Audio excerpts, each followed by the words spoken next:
halar buhala. Ingresi marau deh. Selamat datang ke dunia candy. Korang percaya tak? Dari sebuah body berkarat, kita boleh menghasilkan sebuah basikal yang cantik dan selamat.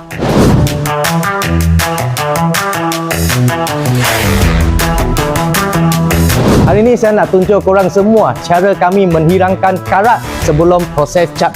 Jom kita tengok.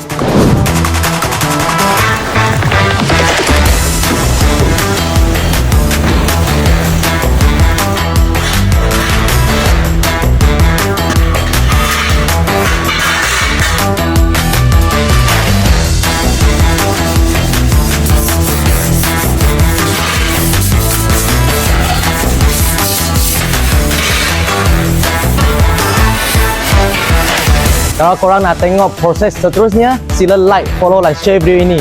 InsyaAllah kita jumpa dalam video seterusnya. Mantap!